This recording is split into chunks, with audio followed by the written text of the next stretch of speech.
Hello dear students, this is Aman और मैं जब बताऊंगा क्लास 10th का साइंस का लघु उत्तरीय प्रश्न जो कि बोर्ड के लिए बहुत ही ज़रूरी है और इसको समझना ताकि हमारा बोर्ड में क्या हो सके, अच्छा से अच्छा नंबर आ सके। तो इसको समझने के लिए हम सबसे पहला प्रश्न है इसमें पहला प्रश्न जो है हमारा वो है सूर्योदय एवं सूर्यास्त के समय सूर्य रक्ताभ क्यों प्रतीत होता है। मतलब सूरज जब क्या होता है कि उगता है या फिर डूबता है तो उस समय सूरज लाल क्यों दिखता है। मान लो कि ये हमारा ये है ज़मीन है और ये हमारा ये है, तो सूरज यहाँ पे उगता है और डूबता है यहाँ पे। इसमें क्या होता है कि और एक 12 बजे जो दिन होता है वो यहाँ पे सूरज होता है, तो यहाँ पे नज़दीक होता है, यहाँ पर डिस्टेंस का दूर होता है, अधिक दूर होता है। तो इसमें क्या होता है बेसिकली सूरज जो है उसे जब प्रकाश आता है तो क्षितिज के समीप नीले तथा कम तरंगदैर्घ्य के प्रकाश का अधिकांश भाग कणों द्वारा परिकीर्णित हो जाता है। मतलब क्या होता है कि सूरज से जो प्रकाश होता है, ये मान लो सूरज है, उनसे जो प्रकाश आता है, लाइट आता है ना, तो बहुत सारे जो अलग अलग रंग का लाइट होता है वो धूल के अंदर जो पड़ करके टकरा करके वो इधर उधर मतलब भटक जाता है, अपने रास्ते से भाग जाता है। लेकिन लाल का रंग क्या होता है, उसका तरंगदैर्घ्य बहुत अधिक होता है, जिसके कारण वो जो है धूल के अंदर पड़कर टकराता नहीं है और वो हमारी आंखों तक आता है। कहाँ तक आता है? हमारे आंखों तक आता है। इसलिए हमें जो है लाल रंग ही दिखाई देता है और बाकी रंग नहीं दिखाई देता है। इसलिए क्या होता है कि सूरज हमें सूर्योदय एवं सूर्यास्त के समय सूरज कैसे दिखाई देता है? लाल दिखाई देता है। ठीक है, तो यहाँ पे वही लिखा है कि क्षितिज के समीप नीले तथा कम तरंगदैर्घ्य के प्रकाश का अधिकांश भाग कणों द्वारा परिकीर्णित हो जाता है। मतलब टकरा करके लौट जाता है, इधर उधर मतलब बीच परिकीर्णित हो जाता है। ठीक है, इसलिए हमारे नेत्रों तक पहुंचने वाला प्रकाश अधिकांश तरंगदैर्घ्य का होता है, मतलब जिसका तरंगदैर्घ्य सबसे अधिक होता है, अधिक तो लाल का होता है। इसलिए सूर्योदय एवं सूर्यास्त के समय सूर्य में कैसा प्रतीत होता है? रक्ताभ प्रतीत होता है। ठीक है, उसके बाद क्या है, इसको छोड़ो। पार्श्विक विस्थापन से आपके समझते हैं। देखो पार्श्विक विस्थापन में क्या होता है कि देखो सबसे पहले एक कांच स्लैब लेते हैं। ठीक है, कांच स्लैब, इनमें क्या होता है कि एक प्रकाश जब क्या होती है आपतित होती है, क्या होती है? आपतित होती है। ये फिर अभिलंब आएगा, क्या आएगा? अभिलंब। ठीक है, और फिर ये अभिलंब की ओर मुड़ेगी, फिर क्या होगा? यहाँ पे अभिलंब की जाएगा, फिर अभिलंब से ये दूर भागेगी। तो आपतित किरण में क्या हुआ था, इसका पथ ये था और निर्गत किरण जो हमारी आई ये आई। तो आपतित किरण और निर्गत किरण, ये आपतित किरण है और ये निर्गत किरण है, उनके बीच की जो ये समांतर हुआ, इनके बीच की जो लंबी दूरी है, ये दूरी, इन्हीं दूरी को क्या कहते हैं? पार्श्विक विस्थापन कहते हैं। क्या कहते हैं? पार्श्विक विस्थापन कहते हैं। ठीक है, समझना। तो इस किसी स्लैब से होकर गुजरने वाली किरण के लिए आपतित किरण और निर्गत किरण एक दूसरे के समांतर होती है। ये आपतित किरण है और ये निर्गत किरण है, इनके बीच की जो दूरी है वो ये पैरेलल है, एक दूसरे के समांतर है। ठीक है, तो इन दोनों किरणों के बीच की लंबी दूरी को क्या कहते हैं? पार्श्विक विस्थापन कहते हैं। ये भी जरूरी क्वेश्चन था। उसके बाद है लेंस की क्षमता से क्या समझते हैं? लेंस की क्षमता से क्या समझते हैं? देखो लेंस का क्षमता क्या होता है, मान लो कि एक लेंस है हमारा, एक लेंस है, मान लो ये उत्तल लेंस है। कौन सा लेंस है? उत्तल लेंस है। लेंस की क्षमता मतलब क्या होता है कि जैसे ये प्रकाश को कितना मोड़ सकता है। ये एक लेंस है, एक मोटा सा लेंस है, मान लो बहुत मोटा सा लेंस है, वो भी क्या करे? प्रकाश को मोड़ेगा। तो जो लेंस प्रकाश की किरण को अधिक मोड़ता है, प्रकाश की किरण को यहाँ पे होगा अधिक मोड़ता है, उसकी क्षमता क्या होती है? अधिक होती है। किसी लेंस द्वारा प्रकाश किरणों के अभिसरण या अपसरण करने की मात्रा को उसकी क्षमता कही जाती है। जो लेंस प्रकाश की किरण को अधिक मोड़ेगा तो उसकी क्षमता क्या होगी? अधिक होगी, और जो लेंस प्रकाश की किरण को कम मोड़ेगा उसकी क्षमता क्या होगी? कम होगी। यही बात है कि प्रकाश लेंस जो है प्रकाश को जितना मोड़ता है, जितनी मात्रा को मोड़ता है उसी को क्या कहते हैं? उसका लेंस की क्षमता कहते हैं।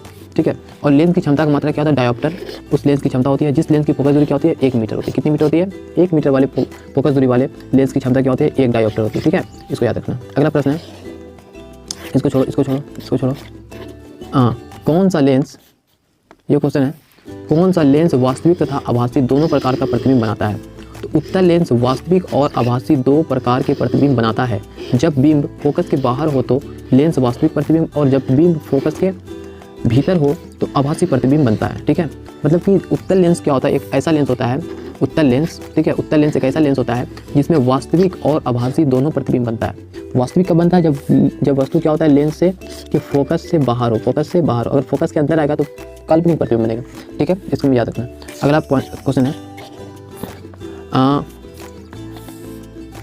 अवतल लेंस को अपसारी लेंस कहते हैं क्यों? देखो अवतल लेंस को अपसारी लेंस कहने का रीज़न है कि अवतल लेंस क्या होता है, ये अवतल लेंस है हमारा, और अवतल लेंस ये एक्सिस है, मान लो ये एक्सिस है। प्रकाश जब क्या होता है इसके समांतर आता है, प्रकाश इसके अक्ष के समांतर आता है, ये प्रकाश की किरण को फैलाता है, क्या करता है? अपसरित कर देता है, मतलब फैला देता है। ठीक है, देखो अवतल लेंस के द्वारा समांतर प्रकाश की किरणें आपतन के बाद अपवर्तित होकर आपस में फैलती जाती है। यानी अवतल लेंस प्रकाश के समांतर किरणों को अपसरित कर देता है। अवतल लेंस को के इसी गुण के कारण अपसारी लेंस कहा जाता है। ठीक है, तो याद रखना कि अवतल लेंस से जब प्रकाश की किरण क्या होती है, मुख्य अक्ष के समांतर प्रकाश की किरण अवतल लेंस पर क्या होती है, आपतित होती है। ठीक है, तो अपवर्तन के बाद क्या होता है, उसको फैला देता है। प्रकाश की किरण को क्या करता है, फैलाना मतलब अपसरित करता है। क्या करता है, अपसरित करता है, इसलिए इसे क्या कहते हैं, अपसारी लेंस कहते हैं। अवतल लेंस को कौन सा लेंस कहते हैं, अपसारी लेंस कहते हैं। उसके बाद का प्रश्न है, लेंस कितने प्रकार के होते हैं, लेंस कितने प्रकार होते हैं। लेंस जो है मुख्यतः 2 प्रकार के होते हैं। कितने प्रकार के होते हैं, लेंस 2 प्रकार, एक उत्तल लेंस ये वाला और एक अवतल लेंस ये वाला। ठीक है, इसको याद रखना।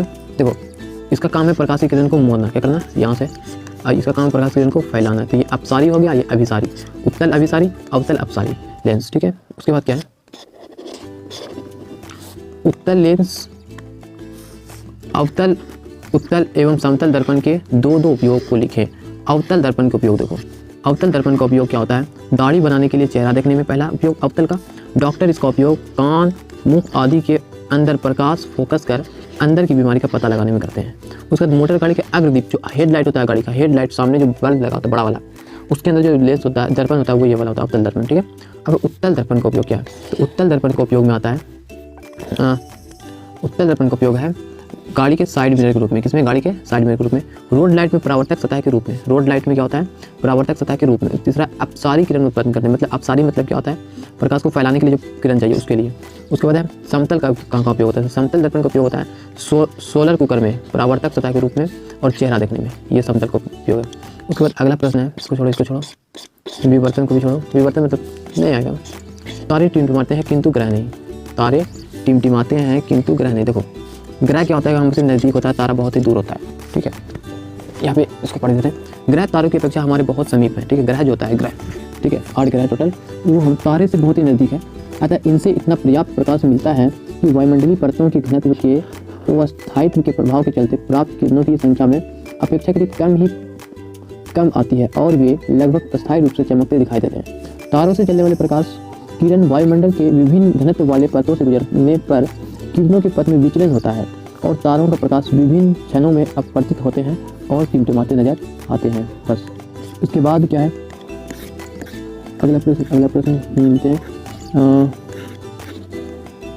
देखो, ये प्रश्न है, समतल दर्पण में बना प्रतिबिंब का साइज और प्रकृति कैसा होता है। देखो, समतल दर्पण में क्या होता है, जो प्रतिबिंब बनता है वो प्रतिबिंब जो है बिंब के आकार के बराबर, मतलब जितना बड़ा वस्तु है उतना बड़ा ही प्रतिबिंब बनेगा। किसमें, समतल दर्पण में। प्रतिबिंब दर्पण के उतना ही पीछे बनता है जितनी दूरी पर वस्तु समतल दर्पण के सामने होती है। जितनी दूरी पर वस्तु होगी उतनी दूरी पर प्रतिबिंब बनेगा समतल में। ठीक है, और यह प्रतिबिंब कैसा होता है, काल्पनिक होता है और यह सीधा होता है। उसके बाद है,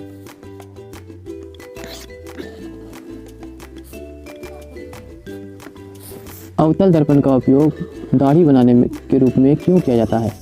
चेहरे को अवतल दर्पण के फोकस के भीतर रखने पर सीधा, काल्पनिक एवं बड़ा प्रतिबिंब बनता है। कैसा प्रतिबिंब बनता है, बड़ा प्रतिबिंब।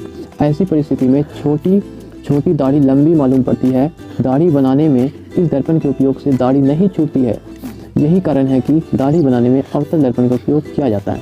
ठीक है, अवतल दर्पण का वस्तु तो जब फोकस के अंदर रखा जाता है तो इसका प्रतिबिंब क्या होता है, बड़ा बनता है। कैसा बनता है, प्रतिबिंब बड़ा बनता है, पीछे बनता है। ठीक है, जिससे क्या होता है कि जो चेहरा होता है वो बड़ा थोड़ा दिखाई देता है, जिससे कोई भी दाढ़ी छूटती नहीं है। ठीक है, उसके बाद वाला क्वेश्चन है, ये नहीं,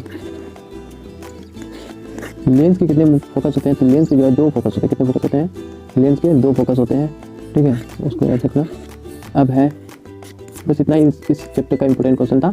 ठीक है, आवर्धन वाला थोड़ा समझ लेते हैं। आवर्धन में क्या था कि लेंस के आवर्धन की गणना लिखें। तो लेंस का आवर्धन m बराबर होता है प्रतिबिंब की ऊंचाई बटे वस्तु की ऊंचाई। ऐसे भी लिखते हैं -v/u। बस इतना याद रखना। ठीक है, लेंस का आवर्धन का धनात्मक मान, इतने लेंस में आवर्धन m का उस स्थिति में धनात्मक प्रतिबिंब होती है। इसको छोड़ो, m का मान अगर प्लस आ रहा है, आवर्धन अगर प्लस आ रहा है तो प्रतिबिंब क्या है, काल्पनिक है, और m का मान माइनस आ रहा है तो काल्पनिक, प्रतिबिंब क्या है, धनात्मक है।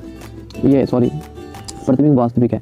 m अगर माइनस में आएगा, m अगर माइनस रिटर्न में आएगा तो प्रतिबिंब वास्तविक, और m अगर प्लस तो प्रतिबिंब काल्पनिक बनेगा। ठीक है, मिलते हैं अगले चैप्टर के साथ। Thanks a lot.